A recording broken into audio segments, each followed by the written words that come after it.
السلام علیکم، کیسے ہیں آپ لوگ؟ امید ہے کہ آپ سب لوگ ٹھیک ہوں گے۔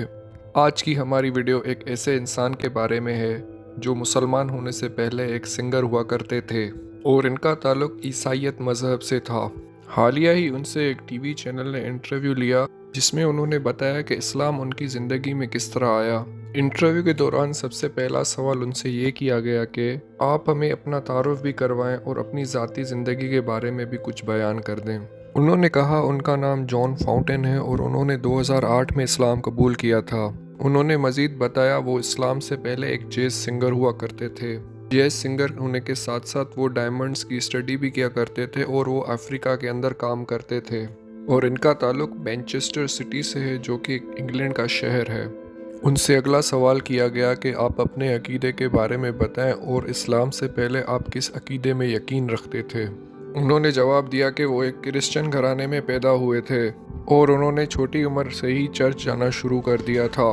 وہ مختلف قسم کے چرچز میں جایا کرتے تھے جس میں انہوں نے انگلینڈ کے پروٹسٹنٹ اور ایونجیکل چرچز کا ذکر کیا جہاں وہ عبادت کے لیے جایا کرتے تھے، اور انہوں نے بتایا کہ وہ میوزک انڈسٹری کا بھی حصہ رہ چکے ہیں۔ انہوں نے مزید بتایا کہ عمر کے شروعاتی حصے میں وہ چرچز کے اندر گایا کرتے تھے۔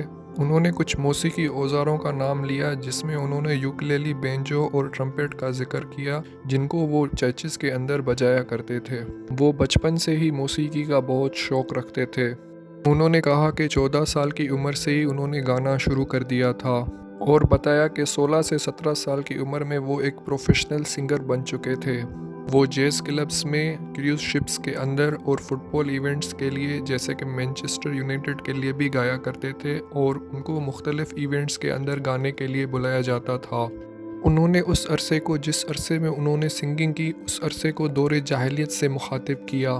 سنگنگ کی دنیا کے اندر وہ اتنی بلندی تک پہنچ چکے تھے جتنا وہ پہنچ سکتے تھے، اس سے آگے وہ نہیں جا سکتے تھے۔ انہوں نے بتایا کہ وہ جانتے تھے کہ وہ دنیا کے نمبر 1 سنگر نہیں بن سکتے تھے، کیونکہ جیز سنگر بننے کے لیے نہ ہی وہ بیہودہ موسیقی کا استعمال کرتے۔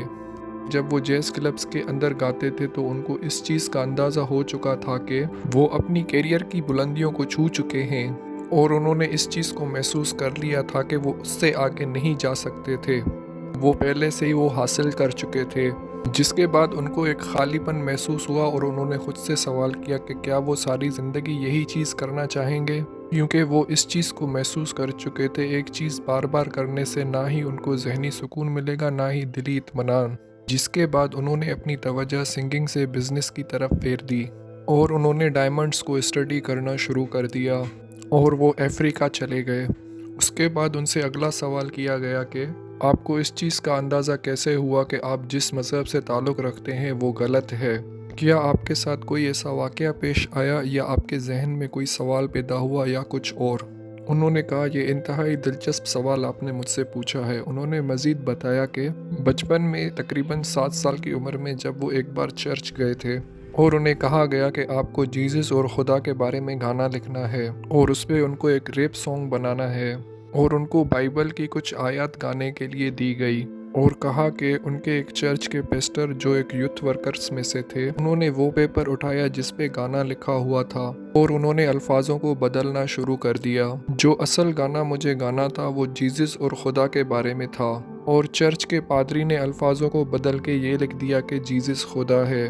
اس چھوٹی 7 سال کی عمر میں نے اس چیز کو محسوس کر لیا تھا کہ یہ چیز غلط ہے، اور کہا کہ انہوں نے اس چیز کا اندازہ لگا لیا تھا کہ وہ مزید اس عقیدے میں یقین نہیں رکھیں گے کہ جیزس خدا ہے۔ انہوں نے کہا کہ بچپن سے ان کا یہ تصور رہا ہے کہ جیزس خدا نہیں ہے، جیزس خدا کے نبی ہیں اور ایک انسان تھے۔ انہوں نے اس چیز کو کبھی بھی قبول نہیں کیا کہ جیزس خدا کے بیٹے ہیں۔ یہ ان کی زندگی کے اندر پہلا واقعہ تھا جس نے ان کے عقیدے کے اوپر سوال کھڑا کر دیا تھا کہ اگر یہ صحیح مذہب نہیں ہے تو صحیح مذہب کون سا ہے، کیونکہ وہ خدا میں یقین رکھتے تھے اور وہ خدا کے بارے میں تصور نہیں رکھ سکتے تھے کہ خدا کیسے دکھتے ہیں۔ انہوں نے کہا کہ وہ جانتے تھے کہ خدا ایک ہے اور ان کے جیسا کوئی بھی نہیں، اور ان کی ہستی ہماری سوچ سے بالا تر ہے، اور وہ کبھی بھی اس بات کو نہیں مانیں گے کہ جیزس خدا ہو سکتے ہیں۔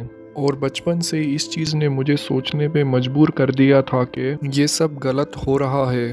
میرے تمام رشتہ دار، میرے گھر والے، میرے دوست اس عقیدے پہ یقین رکھتے ہیں جو کہ صحیح نہیں ہے، ان سے اگلا سوال کیا گیا کہ آپ نے اسلام کے بارے میں سب سے پہلے کیسے جانا؟ انہوں نے بتایا کہ 9/11 کے واقعے کے بعد ان کو اسلام کے بارے میں پتہ چلا کہ کچھ لوگوں نے جہاز کو ہائی جیک کر کے ورلڈ ٹریڈ سینٹر کو اڑانے کی کوشش کی ہے، اور ہمیں پتہ چلا کہ ایسا کرنے والے لوگ مسلمان تھے، جبکہ اس وقت میں اسلام کے بارے میں کچھ بھی نہیں جانتا تھا۔ اس وقت میں یہ سمجھتا تھا کہ اسلام ایک دہشت گرد مذہب ہے اور اسلام کو ماننے والے لوگ بہت ہی برے ہیں۔ ان سے اگلا سوال کیا گیا کہ کس چیز نے آپ کو اسلام کی طرف مائل کیا؟ جان فاؤنٹین نے بتایا، 18 سال کی عمر میں نے سینیگل کا سفر کیا، جو کہ ویسٹ افریقہ میں ہے۔ بہت ہی کم لوگ جانتے ہیں کہ سینیگل ایک مسلم ملک ہے۔ شروع میں جب میں سینیگل میں تھا تو میں مسلمانوں سے بہت زیادہ ڈرتا تھا، جس کی سب سے بڑی وجہ 9/11 کا واقعہ ہے۔ 9/11 کے واقعے کی وجہ سے میرے اندر مسلمانوں کے بارے میں بہت ساری غلط فہمیاں پہلے سے ہی پیدا ہو چکی تھی، پر سینیگل جانے کی وجہ سے ہی مجھے اسلام اور مسلمانوں کے بارے میں جاننے کا موقع ملا۔ میں نے سب سے پہلے یہ چیز محسوس کی کہ افریقنز بھی مسلمان ہیں، اور یہ چیز میرے لیے انتہائی حیران کن تھی۔ میں نے اپنی زندگی میں کبھی بھی افریقن مسلمان نہیں دیکھے تھے، تو میری دلچسپی مزید اسلام کے بارے میں بڑھی، اور یہ سوال میرے ذہن میں پیدا ہوا کہ افریقہ کے اندر اسلام کیسے آیا؟ اور میں نے اپنی زندگی میں سب سے پہلی اذان سینیگال کے اندر ہی سنی تھی، اور یہ میری دلی خواہش تھی کہ اذان کے بارے میں جان سکوں کہ اذان کے الفاظوں کا مطلب کیا بنتا ہے۔ اور اس وقت میری ملاقات ایک مسلمان بھائی سے ہوئی جو اس وقت ہوٹل کے اندر کام کر رہا تھا، اور اس نے مجھے اپنے گھر آنے کی دعوت بھی دی، اور اس نے مجھے کہا آپ میرے ساتھ میرے گھر میں رہ سکتے ہیں۔ اس کے ساتھ رہنے کے ساتھ ساتھ میں مسلمانوں کی شادیوں میں بھی گیا اور مسلمانوں کی میتوں میں بھی۔ میں نے اس چیز کا بھی مشاہدہ کیا کہ اس کی ماں اور اس کے تمام گھر والے عبادت میں بھی مشغول رہا کرتے تھے۔ ہم کھانا بھی ساتھ ساتھ کھایا کرتے تھے اور ایک ہی جگہ زمین پہ بیٹھا کرتے تھے، اور یہ چیزیں میرے لیے حیران کن بھی تھی اور متاثر کرنے والی بھی۔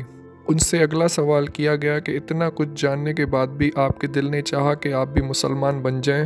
اس سوال کے جواب میں جان فاؤنٹین نے بتایا، اس وقت اسلام سے میں مکمل طور پہ متاثر نہیں تھا، جبکہ میں مسلمانوں کے کلچر کو بھی بہت زیادہ پسند کرنے لگا تھا، اور سینیگال جانے سے مجھے اچھا تجربہ بھی ملا، پر مسلمان بننے کے لیے اتنا سب کچھ میرے لیے کافی نہیں تھا۔ پر ان چیزوں نے مجھے بہت ہی زیادہ متاثر کیا، اور میرے دل نے چاہا کہ میں مسلمانوں کے بارے میں مزید جانوں، اور مجھے بہت عجیب لگا کیونکہ میرا حقیقی مقصد تو یہ تھا کہ میں کرسچینٹی کے ذریعے اسلام کو نیچا دکھا سکوں، جبکہ میں جان چکا تھا کہ کرسچینٹی سچا مذہب نہیں ہے، اور ٹریڈیشنلی میں اس وقت بھی ایک کرسچن ہی تھا، تو عادتاً میں نے اسلام کے اندر غلطیاں ڈھونڈنے کی اپنی کوشش کو مزید جاری رکھا، اور اسلام کو نیچا دکھانے کے لیے میرے بحث مباحثے مسلمانوں کے ساتھ ہوتے رہتے تھے۔ جتنا میں اسلام کے بارے میں مزید ریسرچ کرتا گیا، میرے سوال اسلام کے بارے میں بڑھتے گئے، اور اتنا ہی زیادہ میں ان کی تعلیمات سے متاثر بھی ہوتا گیا، اور جہاں تک کہ میرا اندازہ ہے میں اس وقت یہ طے کر چکا تھا کہ میں اسلام قبول کرنے جا رہا ہوں، کیونکہ افریقہ کے مسلمانوں نے مجھے اسلام کو سمجھنے میں بہت زیادہ مدد کی تھی۔ جان فاؤنٹین سے اگلا سوال یہ کیا گیا کہ سینیگال کے اندر ایسا کوئی واقعہ جس کو آپ آج تک بھلا نہیں پائے؟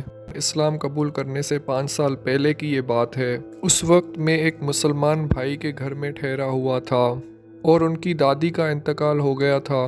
وہ بہت ہی زیادہ رو رہا تھا۔ میں اس کے بالکل ہی برابر میں بیٹھا ہوا تھا۔ میں نے اس کے کندھے پہ بازو رکھا، اور میں نے اسے دلاسا دیا کہ تمہاری دادی بہت ہی اچھی جگہ پہ گئی ہے، لہٰذا تم اتنا غم زدہ نہ ہو۔ اس نے جواب دیا کہ میں اس لیے نہیں رو رہا کہ ان کا انتقال ہو گیا ہے، میں جانتا ہوں کہ وہ مسلمان تھی، اور مجھے یقین ہے کہ انشاءاللہ وہ جنت میں ضرور جائیں گی۔ اس نے بتایا کہ وہ اس لیے رو رہا تھا کہ وہ بہت ہی بوڑھی تھیں، اور میری دلی خواہش تھی کہ تم ایک بار ان سے ضرور ملتے، تاکہ وہ تمہارے لیے دعا کرتی کہ تم بھی مسلمان بن جاؤ، اور اس چیز نے میرے دل پہ بہت ہی گہرا اثر ڈالا۔ تب میں نے خود سے کہا میں اور مسلمان بن جاؤں، یہ کبھی نہیں ہو سکتا۔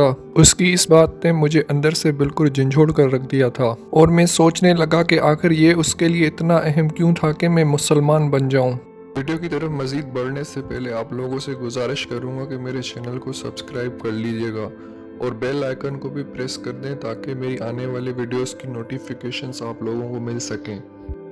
ان سے اگلا سوال کیا گیا کہ آپ آخر کب اور کیسے مسلمان بنے۔ جان فاؤنٹین نے بتایا کہ اس نے 23 سال کی عمر میں اسلام قبول کر لیا تھا۔ انہوں نے بتایا کہ جیسے کہ وہ پہلے سے ہی اسلام کے بارے میں ریسرچ کر رہے تھے، پر وہ دلی طور سے سنگنگ کو چھوڑنا نہیں چاہتے تھے، اور بہت ساری ایسی چیزیں تھیں جن کو وہ ترک کرنا نہیں چاہتے تھے، اور وہ نہیں جانتے تھے کہ مسلمان بنتے کیسے ہیں۔ انہوں نے کہا کہ ان کو یہ لگتا تھا کہ اسلام مسلمانوں کو شاید پیدائشی ورثے میں ملتا ہے، نہ تو وہ اسلام کے بارے میں کچھ جانتے تھے اور نہ ہی ان کو یہ پتا تھا کہ لوگ اپنا مذہب تبدیل کر کے مسلمان بھی بن سکتے ہیں۔ یہ چیزیں تب ان کو معلوم ہوئی جب وہ اسلام کے بارے میں ریسرچ کر رہے تھے، اور دوران ریسرچ کے انہوں نے کچھ ایسے لوگوں کے بارے میں جانا جنہوں نے اپنا مذہب کرسچینٹی سے تبدیل کر کے اسلام قبول کیا تھا، جیسے کہ انہوں نے عبدالرحیم گرین اور یوسف ایستس کا نام لیا جنہوں نے کرسچینٹی کو چھوڑ کر اسلام قبول کیا تھا۔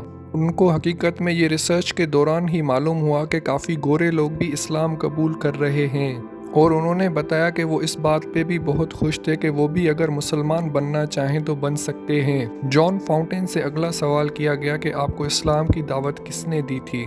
انہوں نے بتایا کہ ایک مرتبہ وہ ایجپٹ کے اندر تھے، انہوں نے اپنے کچھ دوستوں سے کہا کہ اس کو نماز کے بارے میں بتائیں اور اس کو نماز پڑھنا بھی سکھائیں، پر ان کے دوستوں نے ان کو صاف انکار کر دیا۔ جان فاؤنٹین نے ان کو بتایا کہ وہ رمضان کے روزے بھی رکھتے ہیں اور وہ نماز پڑھنے کی بھی کوشش کرتے ہیں۔ ان کے دوستوں نے ان سے کہا کہ سب سے پہلے ان کو شہادہ دینی ہوگی۔ جان فاؤنٹین نے ان سے پوچھا کہ شہادہ کیا ہوتی ہے۔ ان کے دوستوں نے ان کو شہادہ کے بارے میں بتایا اور جان فاؤنٹین نے اسلام قبول کر لیا۔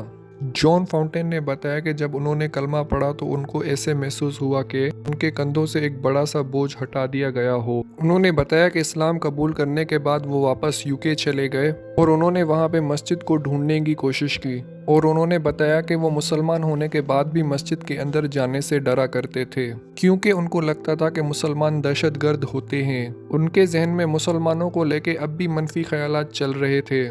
جان فاؤنٹین نے بتایا جیسے ہی وہ مسجد میں داخل ہوئے کہ انہوں نے دیکھا کہ ریسیپشن کی جگہ پہ ایک گورا بیٹھا ہوا ہے۔ ان کو ایسا لگا کہ مسجد کے اندر صرف عرب اور پاکستانی لوگ ہی دکھائی دیں گے، جبکہ ایسا بالکل نہیں تھا۔ انہوں نے بتایا کہ اس گورے مسلمان نے ان کو سورہ فاتحہ یاد کروائی اور اس کے ساتھ ساتھ چھوٹی سورتیں بھی یاد کروائی تاکہ وہ نماز اچھے طریقے سے پڑھ سکیں۔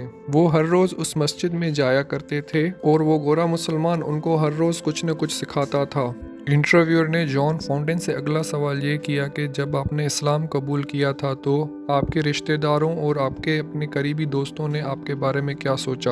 انہوں نے بتایا کہ ان کے رشتہ داروں کو لگا کہ ان کا یہ اسلام کے ساتھ ایک وقتی لگاؤ ہے، ایک وقت کے بعد یہ خود ہی اسلام سے پھر جائیں گے، پر الحمدللہ 13 سال گزرنے کے بعد بھی آج میں مسلمان ہوں، اور میرے رشتہ داروں کو آج بھی یہ لگتا ہے کہ اسلام ایک خطرناک مذہب ہے اور اس کے ماننے والے دہشت گرد ہیں۔ غیر مسلمان لوگ اس بارے میں کافی فکر مند ہیں، کیونکہ وہ سب وہی جانتے ہیں جو کہ ان کو میڈیا پہ دکھایا اور بتایا جاتا ہے، اور اس میں سب سے بڑی غلطی مسلمانوں کی اپنی ہے، کیونکہ وہ لوگوں کو بتاتے نہیں، نہ ہی ان کو سمجھاتے اور نہ ہی اسلام کے بارے میں کچھ سکھاتے ہیں۔ جان فاؤنٹین نے بتایا کہ ان کو اس بات پر مکمل یقین ہے کہ اگر مسلمان لوگوں کو اسلام کے بارے میں صحیح سے بتائیں تو لوگوں کے تمام تر شکوک و شبہات ختم ہو جائیں گے، جیسا کہ میڈیا پہ ان کو دکھایا اور بتایا جاتا ہے۔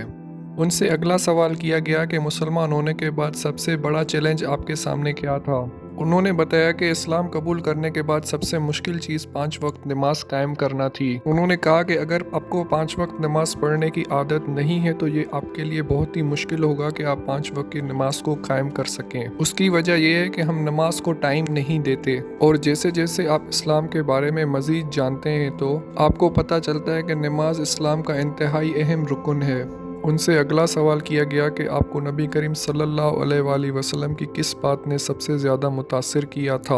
انہوں نے اس سوال کا جواب کچھ اس طرح دیا کہ اگر ہم ایک تجزیہ کریں گے 1400 سال پہلے آپ نبی کریم صلی اللہ علیہ وآلہ وسلم کو بھیجا گیا، ایک انسان کو بیابان میں وحی نازل کی گئی اللہ کی طرف سے، اور انسانوں میں ان کو بلند ترین مرتبے سے نوازا گیا، اور انہوں نے اپنی تعلیمات کے ذریعے پوری دنیا پہ اپنا اثر چھوڑا، اور دیکھا جائے تو آج تک ان کے ماننے والے ان کی سنتوں کو فالو کرنے کی پوری کوشش کرتے ہیں، اور ہم دنیا کے تمام تر مسلمان اپنے وسائل اور اپنا قیمتی وقت اللہ اور اس کے رسول کے دین کو پھیلانے کے لیے وقف کرتے ہیں اور ہم اسی چیز پہ ہی ایمان رکھتے ہیں۔ اور آپ ایک پل کے لیے یہ چیز تصور کریں کہ تمام تر دنیا کے مسلمان 1400 سال سے لے کر جو مر چکے ہیں اور جو زندہ ہیں، اللہ اور اللہ کے رسول کی تمام تر تعلیمات کی فرما برداری کرتے ہوئے آ رہے ہیں، اور دنیا کی 1/3 آبادی ان کی تعلیمات کو فالو کرنے کی پوری کوشش کرتی ہے۔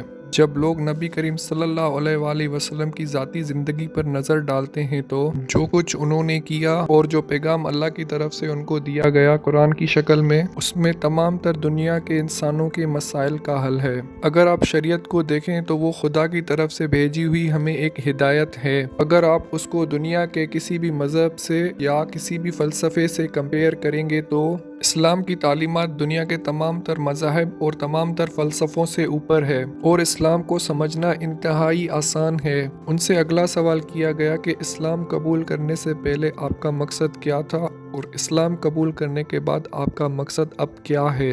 انہوں نے بتایا کہ اسلام قبول کرنے کے بعد ان کا مقصد یہ ہے کہ وہ اللہ تعالیٰ کو دیکھنا چاہتے ہیں جنت کے اندر، اور ان کے ساتھ ساتھ وہ تمام انبیاء کے ساتھ ملنا چاہتے ہیں، خصوصاً نبی کریم صلی اللہ علیہ وآلہ وسلم کے ساتھ اور حضرت عیسیٰ علیہ السلام کے ساتھ۔ اور اسلام قبول کرنے سے پہلے ان کو نہیں لگتا کہ انسانوں کا کوئی خاص مقصد ہوتا ہے۔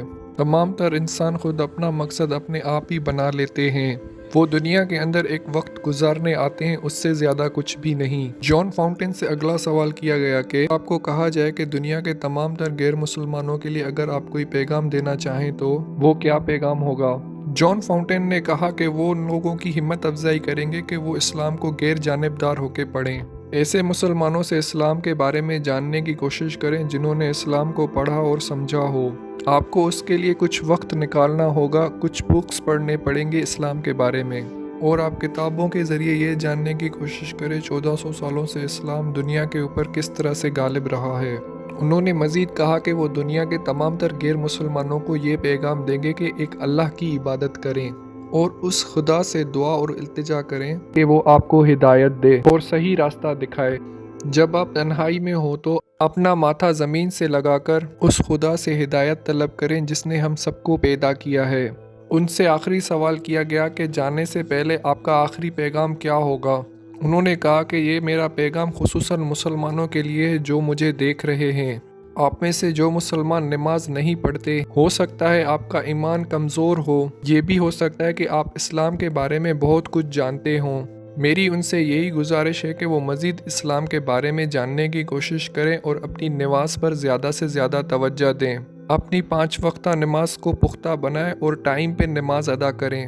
بحیثیت مسلم اگر آپ کی نماز صحیح اور ٹائم پہ ہوگی تو آپ کی زندگی بالکل صحیح راستے پہ آ جائے گی۔ اگر آپ کا رابطہ مکمل طور پہ اس خدا سے جڑ گیا تو دنیا کی زندگی کو جینا بہت ہی آسان ہے، کیونکہ اللہ رزاق ہے جو لوگوں کو رزق دیتا ہے۔ وہی دنیا کے تمام تر انسانوں کو مصیبتوں سے بھی بچاتا ہے۔ وہ بہت بڑا ہے، وہ بڑا دانا ہے، وہ ہر چیز کو جانتا ہے۔ جن لوگوں کا بھی اس چیز پر ایمان ہوگا تو جب بھی آپ کی طرف کوئی مصیبت آئے گی تو آپ کو اس چیز کا علم ہوگا کہ اس میں بھی اللہ تعالیٰ کی کوئی نہ کوئی حکمت ہوگی، اور انسان کے اندر ایمان علم کے ذریعے آتا ہے۔ یہ کہنا کافی نہیں ہے کہ میں نبی کریم صلی اللہ علیہ وآلہ وسلم سے پیار کرتا ہوں۔ آپ کی نبی کریم صلی اللہ علیہ وآلہ وسلم سے محبت کی دعویٰ کو تب مانا جائے گا کہ جب آپ اس کے بتائے ہوئے راستے پہ چلیں گے اور عمل بھی کریں گے۔ اس کا بہترین حل یہ ہے کہ آپ آہستہ آہستہ نبی کریم صلی اللہ علیہ وآلہ وسلم کی سنتوں پہ عمل کرنا شروع کر دیں۔ سب سے پہلے آپ نماز سے شروع کریں، اس طرح سے آپ کی دنیا کی تمام تر مصیبتیں بھی دور ہو جائیں گی۔ اور میں سب لوگوں کو اس چیز کی دعوت دوں گا کہ آپ مسلمان ہیں یا نہیں بھی ہیں، اسلام کو سنجیدگی سے لینا شروع کر دیں، قرآن کو پڑھنے کی کوشش کریں۔ اسلام ایک ایسا مذہب ہے جو کہ اکیلے خدا کی عبادت پر زور دیتا ہے۔ ہم مسلمان نبی کریم صلی اللہ علیہ وآلہ وسلم کی عبادت نہیں کرتے، ہم کسی ولیوں کی بھی عبادت نہیں کرتے، ہم صرف اور صرف ایک خدا کی عبادت کرتے ہیں اور اسی سے ہی مدد مانگتے ہیں۔ تو آج تک کے لیے اتنی ویڈیو تھی، امید ہے کہ آپ کو ہماری ویڈیو پسند آئی ہوگی۔ ایسی دلچسپ ویڈیوز کو دیکھنے کے لیے ہمارے ساتھ جڑے رہیے۔ آپ کو ہماری ویڈیو پسند آئی ہو تو لائک اور شیئر ضرور کیجیے گا۔ تب تک کے لیے اللہ حافظ، ملتے ہیں آپ سے اگلی ہی ویڈیو میں۔